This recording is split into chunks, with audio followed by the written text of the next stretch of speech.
Hello, what's up mga ka-J-Vlog? Merry Christmas at welcome ulit sa panibagong video. And for today's video, ayan, natin, year-end review natin ng isa sa napaka-benta na budget smartphone today since malapit na ang payday sale. Ito ang Oppo A5i. Ito na kayang sulit na smartphone para sa inyo. Tara, check natin.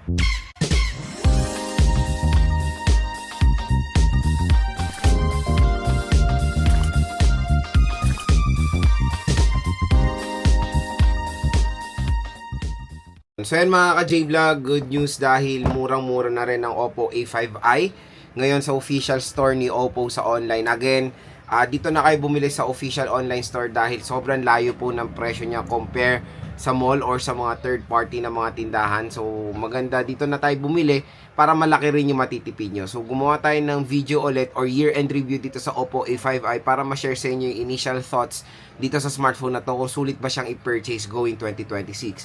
So itong Oppo A5i, meron tong 4GB 64 at 4GB 128. Usually ang SRP niya nasa around 5 to 6,000 pesos.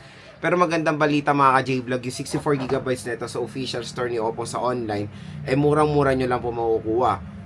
Nasa na ba yun? Oppo A5i, ayan, 3,500 pesos na lang mga idol for the 64GB of internal storage. Tapos, pag in-apply nyo pa yung ating special YouTube voucher dito sa gilid ng ating video. So, pag click nyo yung link natin dito, may magge-generate pong special YouTube voucher up to 1,000 pesos. So, pwede nyo makuha ng 3,000 sagad or below pa itong Oppo A5i. So, very affordable, di ba? Tapos, yung 4GB 128 niya, 4,300. So, pwede nyo siya makuha ng 3 plus lang. So, 3 to 4,000 pesos for the Oppo A5i. So, syempre, yung initial specifications niya, tatalakayin natin kung sulit ba siyang i-purchase since na-review, game test, and unboxing na natin itong smartphone na to. So, again, mga ka-J-Vlog, malapit ng payday sale. Again, I think nagsimula ngayon yan, 26 hanggang 29. And kung may mga napupusuan kayong smartphone na budget smartphone at total, kunyari, hindi pa kayo nakaka-decide, after Christmas, di pa kayo nakaka-decide kung ano magandang bilhin. So, marami kasi ngayon naguguluhan kung ano bang perfect smartphone na pwede nilang bilhin around 3 to 5,000 pesos budget.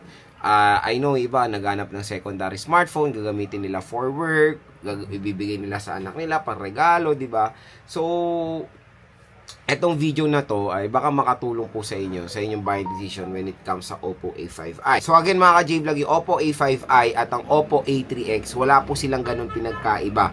Parehong-pareho lang sila ng specifications. Parang ang nangyari kasi ito yung pumalit sa Oppo A3X and same na same din sila ng operating system out of the box which is Android 14.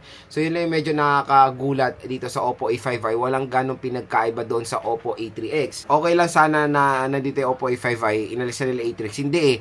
Nandun pa rin yung A3X, mas mura siya compare sa A5i. Kaya nagugulo yung mga ibang consumers, ano ba talaga bibilin namin? Kasi pareho lang sila ng processor, di ba? Pero again, dalawang smartphone na to is pareho pong budget meal at very very affordable. Ang isang maganda sa Oppo A5i na panigurado mapupusuan ng mga ibang consumers is yung nits of brightness ng smartphone na to. Napakataas ng nits of brightness nito. Sobrang liwanag. Talagang, kumbaga, nasa outdoor kayo, makikita nyo ng very clear yung yung display ng smartphone nyo. No? Sa iba is useful yan. For example, sa mga nagwo-work, motor taxi riders, di ba, nag-navigate, hindi sila mahihirapan kasi kitang-kita nyo ng clear yung yung screen ng smartphone nyo. Yun yung isang malaking advantage ng Oppo A5i. Yung nits of brightness na which is na-adapt rin naman sa Oppo A3X. Syempre, for its price at 3 to 4,000 pesos, the best na rin yung naka-punch hole. Naka-punch hole display ito na yung ibang mga brands ay hindi nila ma-adapt yung punch hole display sa ganitong murang halaga. I don't know why, kung meron bang extra cost. Pero maganda sa Oppo A5i when it comes sa display, modern design na siya. Punch hole, 90Hz which is okay na yan, and malaki rin naman or reasonable din naman yung screen size niya for its price.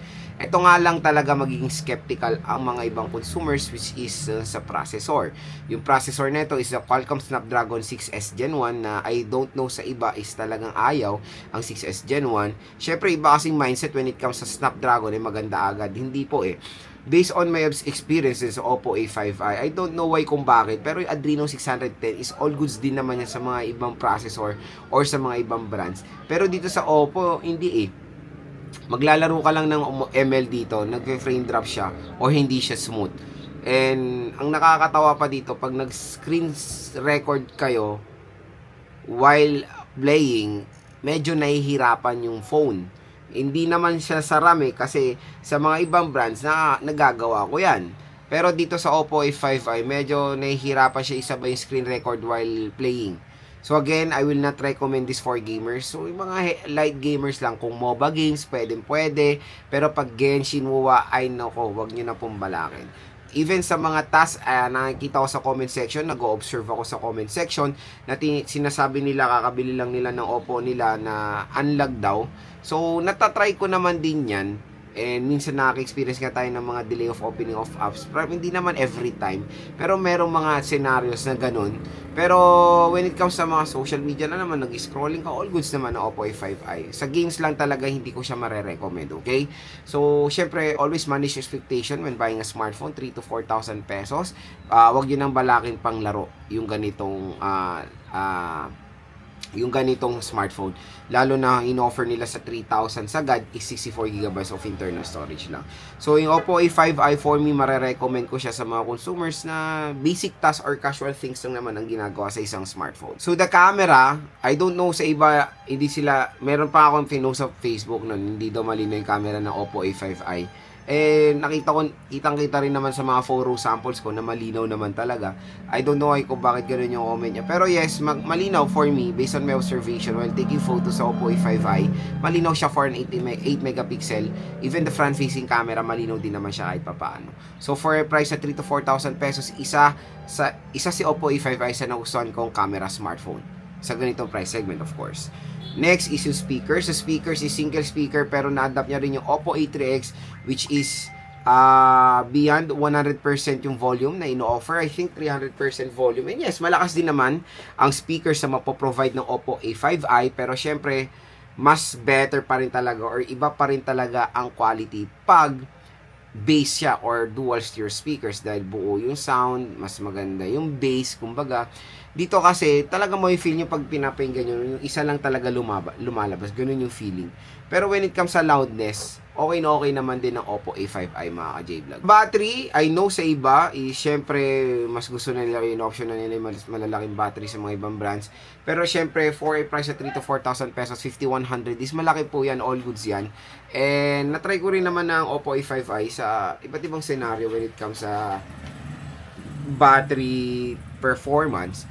And nung tayo dito, nagda-download tayo dito, standby time is all goods. Great naman yung standby time na itong smartphone na to. Matagal din naman siya na low bat nung naglalaro rin ako or nag-screen record ako.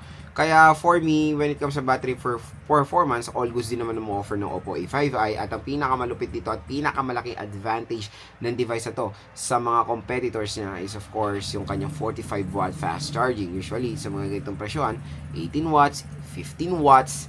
Eto mga J-Vlog, yung 5K mAh nyo, maning-manin niya lang full charge yan. Sobrang saglit niya lang full charge yan. Ganun ka convenient mag-charge dito sa device na to. And next mga J-Vlog, when it comes sa design and aesthetic. So when it comes sa design and aesthetic, very identical din naman siya sa Oppo A3X. Yun lang naman din. Yun lang talaga natatawa ko na walang ganong pinagkaiba ang Oppo A5i at ang Oppo A3X at hindi nila unalis yung Oppo A3X. So what's the purpose, diba? At yun ang nagiging mabenta yung Oppo A3X. Pero syempre for sure niya malaki ang kutob ko since lumabas ng Oppo A6s. Baka mawala ng A3X at nandito pa rin ang Oppo A5i. Kaya ginagawa ko tong video na to. Baka mapanood yun ng 2026 para makita nyo rin naman kung sulit ba siya going 2026. So